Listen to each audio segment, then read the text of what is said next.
Now, finish up. I've kept you way too long. We've had a few mistakes, and we had to start over. When you're organizing... You know, I can talk about this stuff all day. You're awesome. It's early. When you're organizing, ground up or up, down? Ground up, 100%. Ground up is I mean, that's where the message of your candidate is touching voters. And so, you know, there's this trend, and there's been enough examples of how this doesn't work that I'm surprised this is still a strong trend. Still doing it. They're still doing it, where it's sort of, okay, I got state rep so-and-so, I got state senator. They look at a map, I got state rep so-and-so, I got state senator so-and-so. We're good there. I got their bodies, I got their volunteers. Now, where can I get another endorsement, or where can I, you know, that's the top-down approach, right? Who are the movers and shakers of the elected officials that I can get to bolster my candidacy? And here's the message that I've agreed to send. Right, and that's, and you know, that's not a deep strategy, you know, and there's a lot of campaigns, unfortunately, that's it, right? And that's the way campaigns have been run for a long time, lest we forget.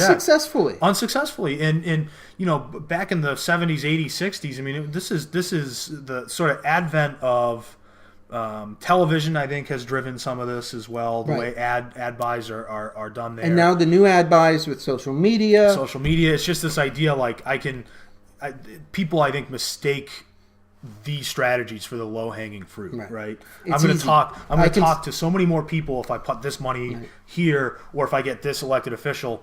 The reality is you're going to talk to more people, and you're going to have a larger impact on those people. Well, I always say that the ground-up organization actually inoculates people. So if I go talk to my neighbor about this candidate I like, I already have an established relationship with that neighbor. Yeah. So when they start hearing negative stuff coming or other stuff coming, they go, well, John's a good guy, and he said this guy's a good guy. You know what? I'm going to believe John rather than the talking head. I've got no relationship. It's absolutely true. And in a close election, that's it. I mean, that's why you're going to win. The neighbor-to-neighbor, person-to-person contact is what matters. What it's all about. Now, the thing that's interesting, especially with social media, is the communication group now can do ground-up organization as well. Yeah. And fundraising is totally possible now. Fundraising, it's amazing how fundraising has changed from, I mean, don't get me wrong, it's still important to get those big donors, big fish, and get them engaged early and get them raising money. Because they bring more people with them. They bring more people, and that's how, you know, that's how most campaigns are financed, frankly, but relatively new. And I think, you know, Elizabeth Warren is really on the cutting edge of this. Bernie Sanders was on the cutting edge of this in 2016, of these small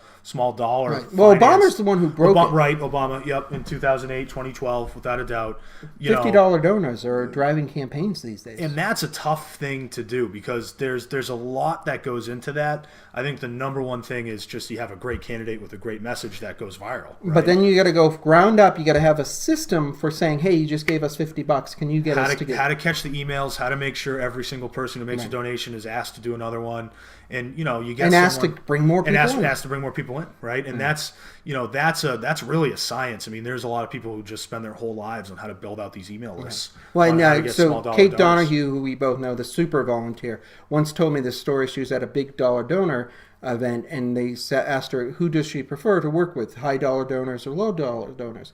And she goes, I prefer to work with the low dollar donor. And he's like, why? Well, because if somebody gives me $25, $50, they own that campaign. Right. From then forward, they want to know how they can help their candidate win. Right. So if they give me $1,000, they're done. It's different. The overlap between grassroots field organizing and small dollar donors is huge. I mean, you could give your small, well, depending on if you don't want to, you'd have to be delicate about this because you want to keep raising the money. But you could give a small dollar donor list to your field organizers and probably get some great volunteers. They don't want to go home. They want to know how they can help. They want to help, and you're not going to go get. You know, these are people who are fully bought in. There's a lot of on the higher end of fundraising when someone maxes out, right? Half of them are believe in you, and it's a transformational But they will never make a phone call. Never. They won't do. They've made their contribution, and you know, unless they're willing to join the finance committee or host an event, that's it, right? And a lot of it is also transactional. Right. You know, a lot of people cut that check in case you win. Right. It's not because I love you or you know, it's just simply the reality. It's just how it works. So small dollar donors, you know, it's probably a tougher thing to do to finance. It's a longer road to run. It's a longer road to run, and it's tougher to do on the real local level. You know, well, I think a lot of the local campaigns are small dollar anyways. Right. But you know, you're not going to put out an email blast and raise $30,000. Now, on the communication side, In the last campaign, I was doing these interviews with a lot of candidates, and they were using their local ground up organization. We did some videos for the gentleman running for Attorney General, John Bradley, was able to get 10,000 views in 24 hours just by getting his volunteer group to spread his message. Yeah. So on the communication side, same thing. Ground up is a totally different experience. It's just the world has changed so much in the last 10, 15, 20 years, and it's going to continue to move in this sort of, I think social media has both strengthened our democracy and weakened it in some ways. But I'm an optimist. I think that it's in most cases the world has become smaller, and it's easier to run these large organizations on a grassroots level, bottom up rather than top down, and bring people in. It's easier to do that today than it was even 5 years ago. Which incredible. I mean, just between you putting that first Facebook. The changes together, are amazing, and now we're at the spot that everyone can do it. Everyone can do it, and it spreads like wildfire, and it's really cool to watch. And I think at the end of the day, though, as much as the world changes, as much as these different departments and different elements of a campaign are different in their own important ways, it's all about people. It's all about relationships, person to person, and ground up. Right? It's a game of addition. The more people you can bring to bear, the more likely you're going to be a winning candidate.